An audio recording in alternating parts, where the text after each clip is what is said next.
आज के case studies के इस लेक्चर में बात होगी सुप्रीम कोर्ट के उस जजमेंट की जिसमें साफ तौर से स्पष्ट संकेत दे दिया सुप्रीम कोर्ट ने कि पत्नी अगर रूट का मनमानी तरीके से मायके में बैठी हो, वापस आने का नाम नहीं ले रही है और दिन पर दिन बढ़ते जा रहे हैं, तो ऐसी स्थिति में पति को कोर्ट आना चाहिए और कोर्ट यहां पर पति को एक तरफा डाइवोर्स दे देगी, क्योंकि कोर्ट ने स्पष्ट तौर से कह दिया कि इतने दिनों से अगर पत्नी पति के साथ नहीं रह रही है तो पति को अधिकार है कि वो ऐसी पत्नी से डिवोर्स ले सकता है। दूसरी तरफ कोर्ट ने यह भी कह दिया कि पत्नी किस तरीके से पति और उसके परिवार के ऊपर आरोप लगा रही है, उन आरोपों को भी देखा जाएगा और आरोपों को कंसीडर किया जाएगा। उन आरोपों के आधार पर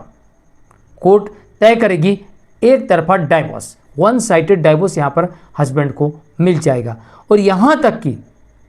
विदाउट एलुमनी, विदाउट मेंटेनेंस के हस्बैंड को वन साइडेड डाइवोर्स यानी एक तरफा डाइवोर्स मिल जाएगी। तो अब ये उन पत्नियों के लिए बुरी खबर है जो बात बात पर रूट कर मायके में बैठ जाती हैं, बार बार मान मनोबल के बावजूद भी वापस नहीं आती हैं। और कई बार तो ऐसा देखा जाता है कि पत्नी अपनी गलती छुपाने के लिए मायके में जाकर रुक जाती है और कहती है जैसा मैं कर रही हूं वैसा करो, वरना ना मैं डिवोर्स दूंगी ना मैं तुम्हारे साथ रहूंगी। क्योंकि ऐसी स्थिति में पत्नी के पास में बॉयफ्रेंड होता है या फिर कोई और बड़ी गलती कर बैठती है और उस गलती को छुपाने के लिए या फिर पति और उसके परिवार को ब्लैकमेल करने के उद्देश्य से या अन्य किसी कारण से कई बार ऐसा देखा जाता है कि पत्नी मायके चली जाती है और लौटकर नहीं आती है। तो यहाँ पर सुप्रीम कोर्ट ने साफ तौर से स्पष्ट कर दिया है कि सबसे पहले देखा जाएगा पत्नी कितने दिनों से पति के साथ नहीं रह रही। दूसरा ये देखा जाएगा किस तरह के आरोप लगा रही है। तीसरा ये देखा जाएगा कि यहाँ पर मेंटेनेंस और एलुमनी की कंडीशंस क्या है। क्या यहाँ पर पत्नी को एक पैसा भी नहीं देना? अगर नहीं देना तो बिना उसके मेंटेनेंस, बिना उसके यहाँ पर पति को डिवोर्स मिल जाएगा, वो भी वन साइडेड डिवोर्स मिल जाएगा। जय जिनेंद्र मुकेश जैन। वीडियो को लाइक और शेयर कर दीजिए और इस तरह जजमेंट्स पाने के लिए दिए गए नंबर पर आप हमें संपर्क कर सकते हैं। दरअसल कानून ये कहता है कि अगर पति पत्नी के मध्य जो विवाह हुआ था उस दिनांक से लेकर पति पत्नी के बीच में विवाद उत्पन्न हो गया है और शादी के 2 साल बाद अब पति पत्नी चाहते हैं कि साथ नहीं रहना, तो वो कोई भी पक्ष है वो डिवोर्स के लिए जा सकता है। फिर कोर्ट 6 महीने का कूलिंग पीरियड भी देती है और कोर्ट ये देखती है कि भाई इनके बीच में अब कोई भी ऐसा लगता नहीं है कि ये लोग साथ रह सकें और इनके मन में इतना मनमुटाव आ गया है, तो कोर्ट वहाँ पर फिर डिवोर्स की प्रक्रिया आगे बढ़ा देती है। लेकिन यहाँ पर कोर्ट एक बड़ी बात कह रही है कि भाई एक पक्ष कोई भी हो, चाहे पति हो चाहे पत्नी हो, अगर वो साथ नहीं रहना चाहता है तो ये नहीं चलेगा कि ना मैं साथ नहीं रहूँगा ना डिवोर्स नहीं दूंगा। अगर आपकी पत्नी ये कहती कि ना मैं साथ रहूँगी ना डिवोर्स दूंगी, तो पति को इंतजार करने की बजाय डिवोर्स का केस फाइल करना चाहिए और कोर्ट को बताना चाहिए। कोर्ट कह रही है कि भाई आप जो डिवोर्स का केस फाइल कर रहे हैं उसमें बताइए कि आपकी वाइफ कितने दिनों से आपके साथ नहीं रह रही है, उसका कारण क्या है ये भी बताइए।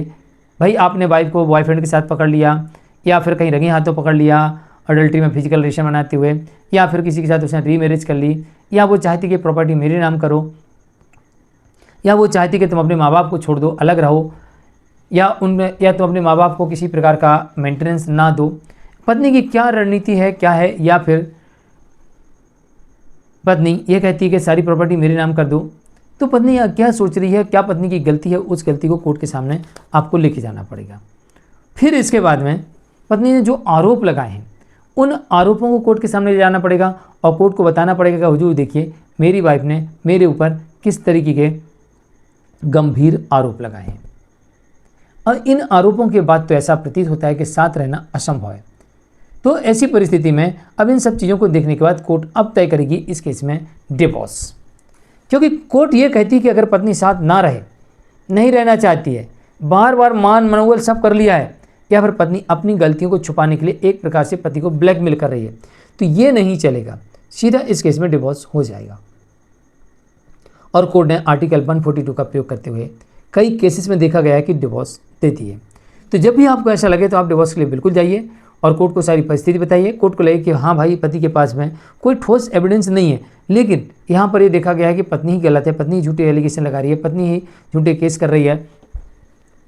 और पति ने लगातार पत्नी को वापस लाने का प्रयास किया, फिर भी पत्नी पति के साथ रहने के लिए तैयार नहीं है।